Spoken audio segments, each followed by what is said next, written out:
Well, greetings everybody. Steve, the amateur historian, coming to you from Sellwood in southeast Portland.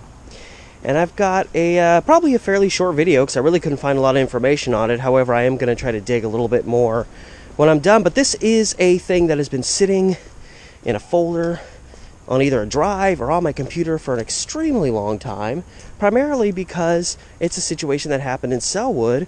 And when I was living in southeast Portland, way off that way, it was kind of a bitch to get out this way, so it was one of those things that just kind of sat there and never got done. But now that I live a little bit closer to here, it's actually fairly easy to get here, and I've been in Sellwood a few times recently. I'm battling a drizzle that they said was going to come, then they said it wasn't, so I went out to go around, and then suddenly, of course, the rain came back because it's, Portland. But I'm trying to get to, actually, this intersection right here, the site of a new episode of Historic Murders of Portland.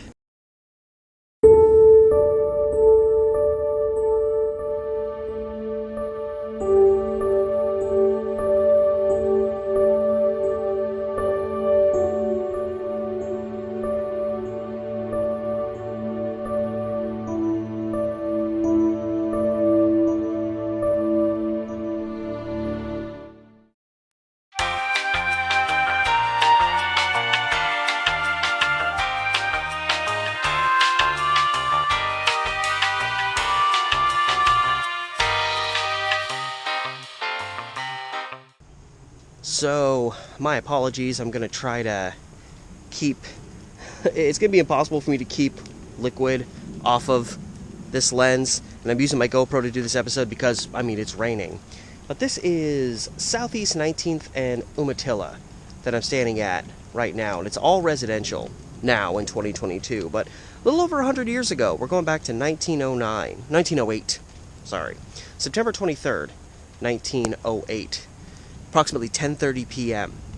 and there was a saloon that was located at this intersection. It's hard to imagine a saloon being around this particular area nowadays, but there was, and it was owned by a guy named W.S. Wood, and I think it was just called like Wood Saloon. It's 10:30, so it's, the day's starting to wrap up, but there's still, it's a saloon. You'd figure there'd be a lot of people there, at least a small clientele. But apparently there's nobody there except Mr. Wood himself and a Portland police officer named Samuel S. Young. And according to a little blip I saw in another newspaper, it said that at the time of his death, Officer Young was 62 years old, which does kind of get to the heart of an element of being a Portland police officer that was very true back in the old days, and it wasn't just back around the turn of the century when this story happened, but this was the case in the 20s, 30s, 40s, 50s. It never really, it eventually changed over time, but it was a lot of, police officers back during that time, they pretty much worked until they died. So I noticed that Samuel Young was 62 years old, and was still a functioning police officer. 62 years old in 1908, you're elderly at that point. I know when I interviewed the late J.D. Chandler, rest in peace, that was something for my documentary about unsolved murder case. He talked about early days of Portland, and he talked about, that type of life that police officers had to live, where you either retired and got practically nothing for a pension, I guess, or you kept working and made a little bit more money. These guys made say 1921, right? About $100 a month. Yeah. That was the salary for an officer. If they retired, they got $30 a month. They worked until they literally could not do the job anymore. Right. So cops would just stay at the job because, you want to live on $100 a month? Or you want to live on $30 a month? Right. There's your choice. Right. So keep the job, no matter what. So that seems to be very much what was going on in the case of Officer Young. He was in a situation where he had to pretty much work till his dying breath, so to speak. And I am so grateful that this tree is here. This is the longest I've been able to go without having to wipe my lens off today as I travel around Sellwood. So it's just those two in W.S. Wood's saloon, when there's a little bit of a clatter coming from the backside of the saloon. Now, I don't know what part of the intersection the saloon was at. One of these. Probably the house across the street there looks like the newest house, and some of these houses actually look like they could date back to 1908 or earlier. So I'm projecting right over my shoulder, which that would be the northwest corner, but I don't know. So they hear a noise coming from the backside of the saloon. Someone has crept in through the back door. So Wood goes to address the situation, and the moment he gets to peer down the hallway or into the back room, what have you, where he hears the noise, a man emerges. Got a revolver in his hand, apparently ready to use it, and a white mask on his face. So they can't really fully identify who he is. And he comes in and just knocks Wood aside. So it's just he, the robber, and Officer Young. And then as the article finishes, and this is really all the information, there's not even information about what happened immediately after. It says, the masked man was carrying the revolver in his hand and raised it, leveled it at the officer. When at close range he fired the first shot. Young turned around and the murderer fired 2 other shots. One of the 3 struck the unfortunate policeman in the brain, killing him instantly. So, the perpetrator fired 3 shots. It doesn't say whether the other 2 hit the officer. It just says that one of them hit him, boom, right in the head. So I'm almost wondering, because again, that's how the part I just read to you, that's how the article ends. There's no further follow-up information after that. That is the whole thing. There's nothing more. So, I have to kind of just predict, but it seems to me like that Officer Young was almost inferring that he had seen this guy before, or that maybe this guy was a frequent thief, and maybe he was known because of his white mask or the type of gun he carried or his method of entry sneaking into saloons. It also doesn't say anything about whether Patrolman Young raised his weapon. I mean, this guy apparently had his weapon focused on him right away, but it doesn't say anything about what Young did. I would assume he was at least trying to pull his weapon up when he was shot. But whatever the case, this well, see, here's the thing, is like, it's a presumed robbery. The guy breaks in through the back door, he's trying to sneak in, but it's like he darts into the room and immediately shoots this officer dead.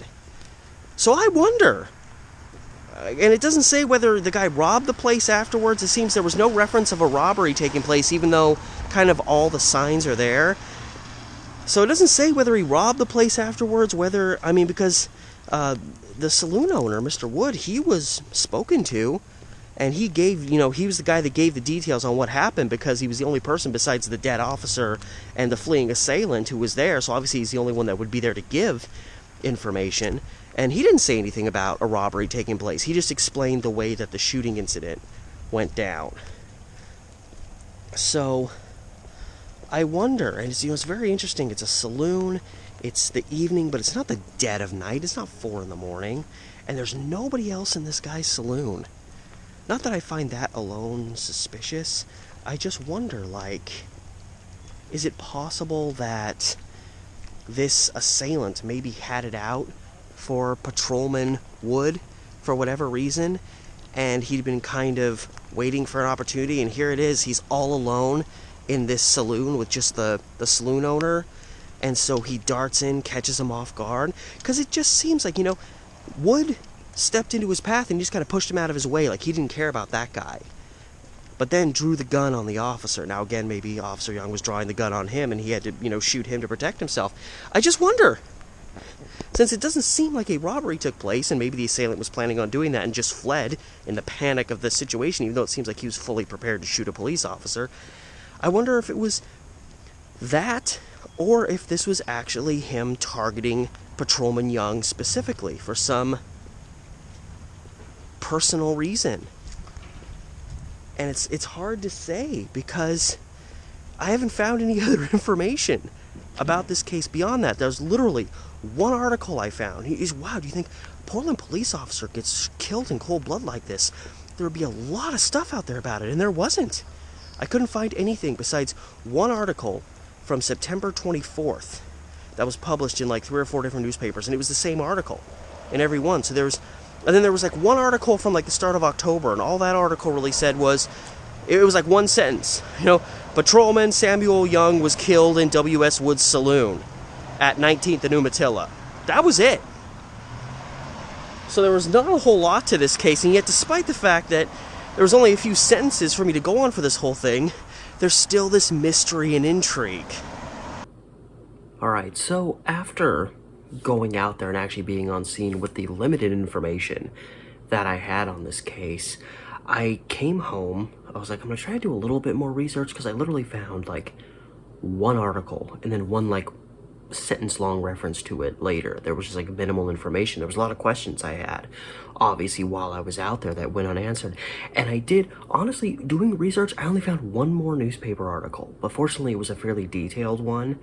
And on top of that, I actually went on to the it's like the Portland Police Museum site, and they actually have a section dedicated to all of the Portland police officers fallen in the line of duty, dating back to the late 1860s. So Samuel Young was on there. There wasn't really any more information on there that I hadn't found, but at least, because this is obviously recent publication, and there was no reference to any suspect that was apprehended, so I was at least able to verify through seeing that this is, as far as we know to this day, an unsolved crime. And I really wonder if, of all the people that may have known, if Samuel Young, when he saw that individual walk in, masked face or no, because this man, he didn't have like a regular face mask, like COVID times. They said that when the mask in question, because it was recovered later, it had eyes cut out of it, like it was like a full face mask, so you wouldn't really be able to make out somebody's appearance. But I almost wonder if when he stepped in, Young knew who he was, but he was maybe the only person that really knew, oh, this is so-and-so coming to exact some kind of revenge or something like that. But unfortunately, Samuel Young died, so he can't tell us who that individual was. But there were, as I just said, some issues that were addressed in a little bit more detail, and I was able to answer some of the questions that I wasn't able to out there on the scene at 19th and Umatilla and Sellwood with the lesser amount of information that I had. And this article in question was from the September 24th, 1908 issue of the Oregon Daily Journal, or at least that's where I saw it posted. Obviously, articles will sometimes get posted in multiple papers, and it actually, it's interesting, it kind of waffled on the idea of whether this individual went there to specifically to shoot Officer Young. Because the inference otherwise is this was, maybe he was coming in to perform a robbery, maybe he didn't know the officer was there, and when he saw the officer there, it was like, oh crap, and he, shot him, and then I was like, okay, well, this didn't go the way, I didn't realize I was going to be shooting a cop when I came in here, and he just ran away in fear. So they kind of say like, oh, well, maybe Young recognized this guy, but then kind of as you read, they kind of drift away from that, like, oh, maybe it's presumptuous to think that. There's not really any reason to think this individual went there specifically for an encounter with Young. How would he know Young was there? But if anything, the account of W.S. Wood, the only witness to this who ran the saloon, his description of events leads me to believe pretty strongly that this individual went there specifically for some kind of confrontation, and I guess in this case shooting, of Officer Young. And again, it could have been as simple as, this guy really it seems like it, if that's the case, he walks into this building, pushes Wood out of the way, and is like, boom, just shoots this officer dead in cold blood. Like, this person, it would seem in that situation, this person had like some kind of motive that was really driving them to get this officer. He could have been, following this officer around. He could have known where his beat was, where he would be. And then, there's this perfect opportunity. He goes into this saloon and it's only Young and the saloon owner. Like, this is actually a pretty good opportunity to go in and do it. You just have to get away from the saloon proprietor, which this guy was successful in doing. He literally just shoved him out of the way, shot the officer, and then took off. But in Wood's account, which fortunately, again, his account is a little bit more expressive in this newspaper article, because the other one doesn't even really express the aftermath of Young being shot. And this describes everything from the moment Wood arrived up through the aftermath of the shooting. So there's a lot more information that we can take away from that. And, one of the things I mentioned when I was on the scene was, it didn't say anything about Young pulling out his gun. Did he try to pull out his gun and fire back, and the other guy just was in a quicker position to draw on him, so he shot him before Young could get his gun out? What's interesting is Young was not carrying his service revolver that night, which doesn't really make any sense. Why would you be an officer out on your beat without your primary weapon? And there had even, just a couple days earlier, I don't know if it was the police chief, but one of the higher ups in the police department was, making known to officers, make sure when you are out on your beat that you have all of your necessary protective items with you, in particular, your revolver. But for some reason, Young was out walking his beat, and he's walking his beat at night, which, a lot more crime happens at night than happens during the daytime. That's very often the case today, very much the case back then. So it's interesting. I don't know why Officer Young was not carrying it. Why you would do that? Why you would put yourself out there?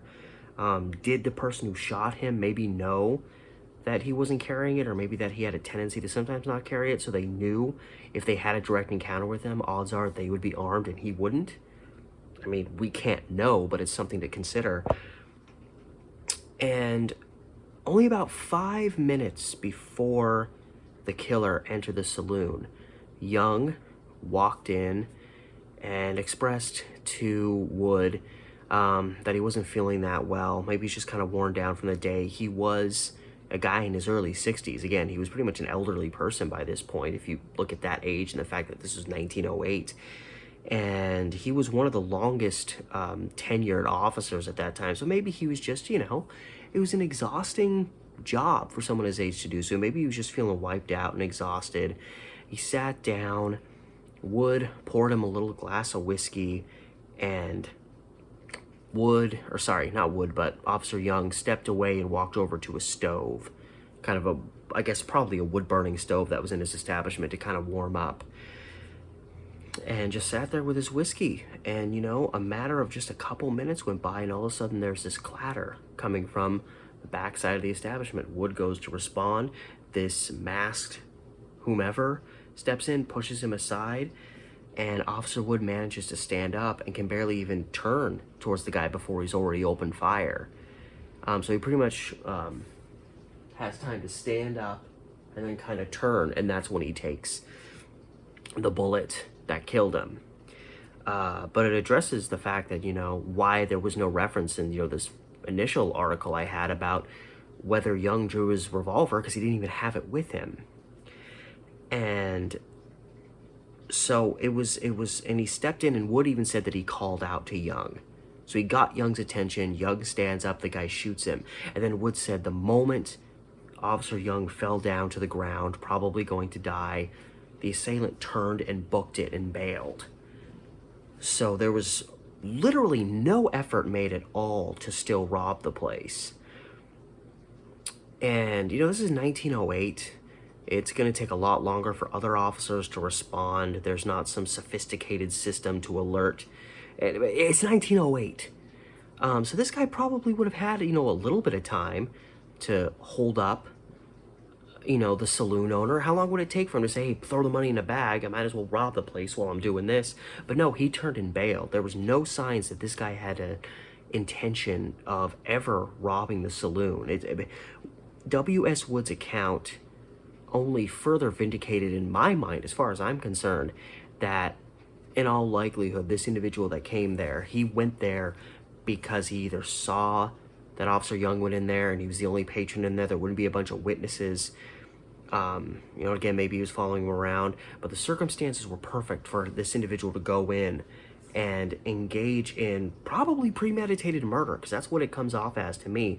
And once he had successfully pulled that off, he left, you know, because that was what he came there to do. So I don't think this was an intended robbery based on what information we have. I think that the focus of this individual was to get to Officer Young for whatever reason. I don't know if Young had wronged him in the past. Maybe he had him arrested on something that ended up having a more drastic effect on his life. You know, like you get busted for doing something, and then due to that, you end up losing your job, or your girlfriend leaves you or something. And the article did reference that there were a few people around town that kind of had hard feelings towards Officer Young because he'd arrested them for this or that in the past. But people were quick to say that while they had this kind of distaste for Officer Young, it hadn't bubbled to that level of like, I'm gonna go out and get that guy, I'm gonna shoot him dead for how he has wronged me. There was really only one suspect that even like briefly came into consideration, and I'll get to that in a moment, because another thing that was not in this article is that there was another witness, a potential witness to the assailant in the aftermath of this shooting. There was an elderly woman by the name of Mrs. M.J. Bean, who lived at the corner of 19th and Lynn, which is a few blocks directly south of 19th and Umatilla. So if this was the assailant, once he fled the saloon, he fled directly south, which would be logical because, you know, Sellwood's a fairly developed area, but once you cross the railroad tracks that today separate Sellwood and, in fact, Portland from Milwaukee, there's a golf course there known as the Waverly Golf Course. That was there in 1908. And nowadays there's there's like a big Goodwill, and there's just a lot of just kind of industrial kind of buildings in that area. But back then, other than the golf course, it was kind of open. And when you started heading that way, you kind of vanished into the darkness of nothing. It was a real good way to kind of escape being seen. You could have ran straight down 19th, and Lynn is like one of the last roads you cross before you cross the border, leaving Portland and going into Milwaukee. So Mrs. Bean falls asleep in a chair in her living room around 10. And mind you, the shooting happened around 10:30. So she says she fell asleep. A little while after falling asleep, she was rousted awake by the sounds of somebody running, hard footsteps. And she was interested enough that she went to her porch and caught a brief glimpse of somebody running south on 19th, again, away from the direction of where the saloon was and kind of about to cross the border into Milwaukee. And she literally said she watched the guy, as he ran away, disappear into the darkness. So unfortunately, she only got a very brief glimpse of the guy, and not a really good one, because the assailant had shed his mask only a couple hundred feet from the saloon. So by the time he reached this point, a couple blocks down the road, his mask was gone, so his face would have been visible. But Mrs. Bean did not get that great of a view of him, and it's nighttime, and it's 1908. There's probably barely any light around. She did see enough to describe the guy as a short individual. Said he was wearing a dark coat and light pants. Unfortunately, the only other solid witness to the killer that we have, W.S. Wood, again, probably in the shock of this event suddenly happening before his very eyes, and it's a matter of seconds before the guy's in there and then gone, Wood had really no memory of how the guy was dressed.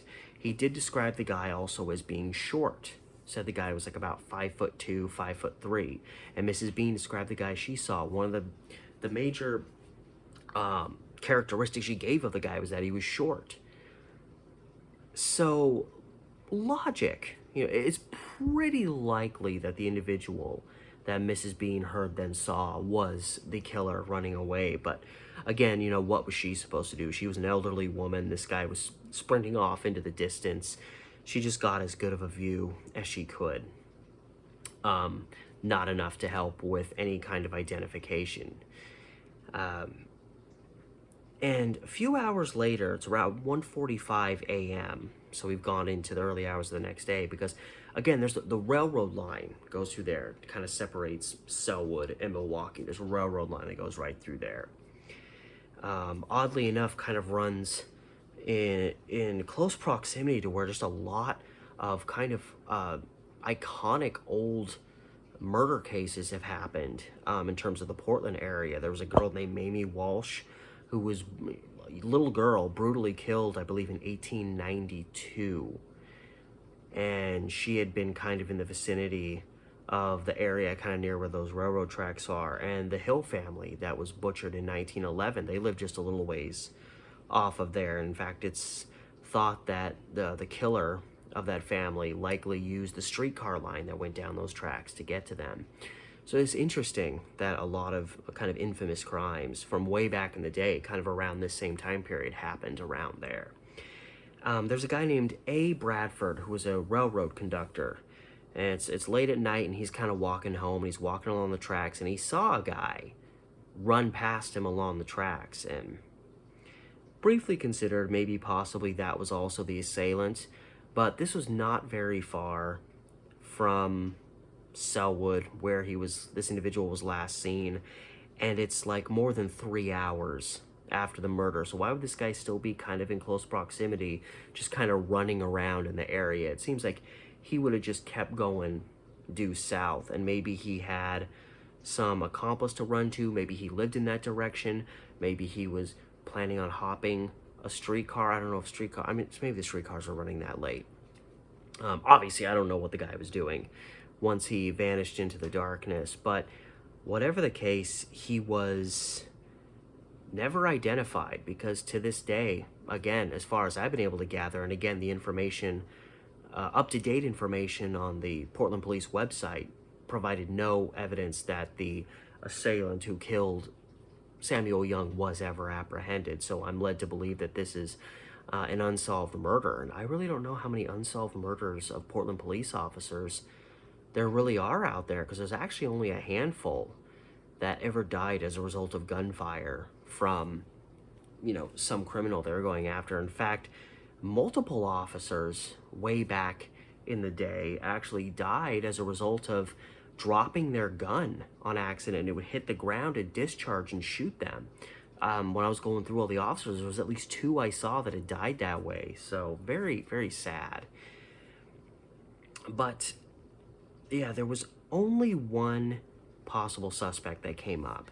And this was a guy named, hoping I'm pronouncing his name right, but it's Charles Heisig.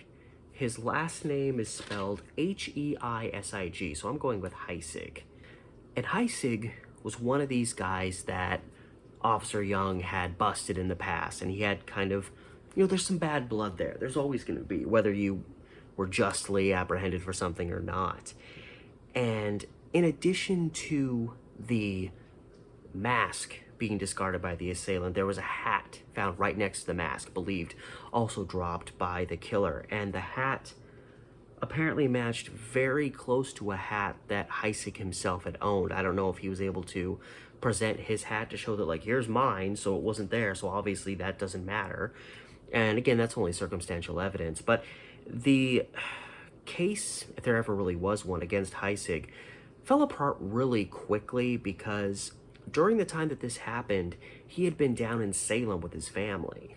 He was down there with his family working in hop fields. He was down there several days before the murder happened and several days after. So if you believe that this guy was responsible for the murder, you'd have to believe that this guy, going unnoticed by people that were around him, by his family, he would have had to, I would guess, probably hop a train.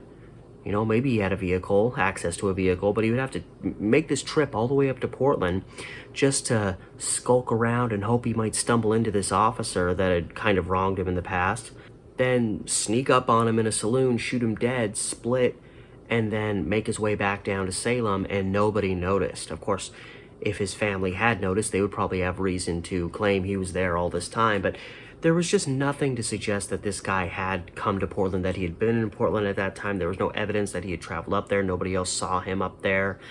It was a far stretch to suggest that this guy was responsible. And again, The closest thing to evidence they had on him was there was a hat that the assailant had that looked kind of like a hat that Heisig had owned. But I mean, if you look back at pictures of people back in 1908, practically every man on the street had like almost the exact same. There was like 3 or 4 different types of hats that it seemed like just about every man in the city of Portland wore. So it wouldn't be surprising that this one guy would have a hat that matched kind of closely to the hat that the killer would wear. Especially back then, almost all people, men and women, wore hats. Like it was such a meek piece of, it was hard to even to justify it as circumstantial evidence. But Charles Heisig was the only person really ever referenced as a possible suspect. And I mean, it was in a few sentences in an article, and as quickly as they mentioned his name, they said, probably not him. We don't really have any reason to believe he was even up in Portland when this happened. So the case has gone down as one of the unsolved variety, and it's likely to stay that way now that we're in the 2020s now. And you know, the biggest issue was we only had at best 2 witnesses to the crime, and the only person that got a real good look at the guy potentially saw a guy whose face was fully covered in a mask. They could only describe pretty much how tall the guy was. He didn't, you know, he was in there so in and out so quickly, he probably didn't leave any real evidence that could be used against him, like fingerprints or anything like that. You know, they were able to generally figure out that the mask he had made had been like fabric removed from like a red tablecloth, but you know, where would the tablecloth be to tie that to? There wasn't really any way to really identify this guy. He kind of, in one of the most simplistic ways imaginable, he kind of pulled off a perfect crime. He kept his face completely covered. He was in and out very quickly, so quickly that, you know, W.S. Wood probably didn't even know what the heck to do in the aftermath. And obviously, in that vein, he'd probably be more concerned about trying to help the wounded officer on the ground than, say, chase. I mean, why would you even chase after that guy anyway? He's obviously shown that he's not afraid to shoot people. So it was just kind of destined to go down as an unsolved crime when you have so few witnesses, like no physical, I mean, some physical evidence left behind, but nothing that could be really quickly tied to a certain person. It was really destined to go down that way. So at least I was able to find a little bit more information about this case to kind of tie up the loose ends and also kind of bring the story more full circle from beginning to end. While it still leaves us in mystery with questions that will likely never be answered. At least I was able to fully formulate the story beyond what I initially had, which was kind of 60% of the story, and still lots of questions yet to be answered. But that is the story, as far as I can see, of the 1908 murder of Portland police officer Samuel Young at the hands of someone in W.S. Wood's Saloon. And as always, I'd like to thank you so much for stopping by, for watching. If you're new to the channel or haven't gotten around to it yet, remember to like, share, subscribe, help my channel grow. I'm trying to grow slowly but surely. I also have a Patreon if you want to help me out that way. The link to that is in the description with this video, as well as links to an Instagram I have, Facebook page related to the channel, and a Reddit subreddit that I have created. Also, all those links are there for you to peruse if you so desire. And all that said, till next time, this has been Steve the Amateur Historian.